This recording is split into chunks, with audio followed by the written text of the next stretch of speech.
Have you ever felt like learning English is this huge, impossible mountain to climb? Yeah, it can definitely seem that way. But what if I told you there's a simple, really powerful roadmap to get you to the top? In this explainer, we're going to break down that exact plan, turning a massive goal into easy, actionable steps. Okay, so here's our plan for today. We're going to start with your foundation, then move on to absorbing the language. After that, we'll talk about finding your voice, making it all stick, and we'll finish with the one golden rule that changes everything. Ready? Let's do this. All right, let's kick things off with Section 1, your solid foundation. I love the subtitle here. Every great building starts with the first brick. And that's exactly what we're doing, laying down the essential groundwork, one simple piece at a time. I mean, think about it, like you're building a house. You wouldn't start with the roof, would you? Of course not. You need a strong, solid base first. Well, it's the same with English. You have to master the absolute basics before you can even think about having complex conversations. So, what are those basics? Here they are. And what's so great about this is how simple it is to start. We are not talking about writing complicated essays. We're talking about the English alphabet, some super basic grammar, and words you hear every single day. Just practice simple sentences like, I am a myth, or this is a book. You get comfortable with these core parts, and you'll have a base you can really build on. So now let's move on to the next phase. Once you have that foundation, it's time to just let the language wash over you. You've got to become a sponge, basically, and start soaking up English from the world all around you. And there are two really powerful ways to do this, through your ears and through your eyes.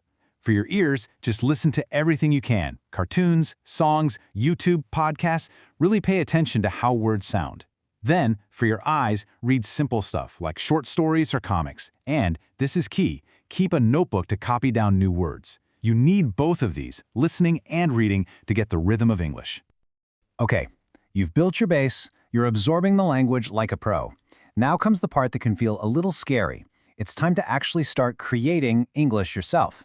This is where you go from being a passive learner to a truly active user of the language. And this right here, this is the biggest hurdle for almost every single person learning a new language. It's the fear of making a mistake. But you have to push past it. Seriously, trying to be perfect is your enemy here.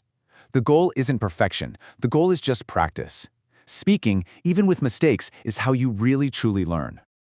And look how simple this can be. You don't have to give some big speech, just talk about your day. I woke up, I ate rice. That's it. So simple. Or write a tiny diary entry. Today was fun. Even posting a comment on a YouTube video counts. These are all low-pressure ways to start building that super important muscle of producing English. Now that you're taking English in and putting it back out, we've got to make sure all that knowledge becomes permanent. So this part is all about active practice that really locks in what you're learning for the long haul. So, how do you do that? Well, it starts with this magic number, 5. What's so special about 5? It's the number of new words you should try to learn every single day. Not 50, not 100, just 5. It's totally manageable, you won't get overwhelmed, and get this, over a year, that's more than 1,800 new words. That is a total game changer. And the best part? You don't have to do it alone. Think of these options as your own personal practice gym. You can talk with friends, find a language partner online, or use all the amazing free apps and tutorials out there. The resources to help you are practically endless. But, practice isn't just about what you do. It's about how you think. And that brings us to a really crucial mental shift. See, at the beginning, everyone translates stuff in their head. But to get truly fluent, you have to train your brain to think directly in English.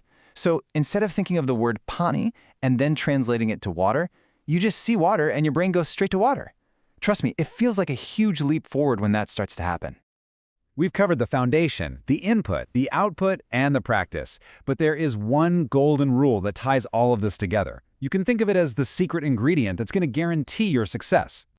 And it all comes down to this number, 30. What is it? 30 minutes. That is it. Not 3 hours, just 30 minutes of practice, but every single day. Consistency is absolutely everything.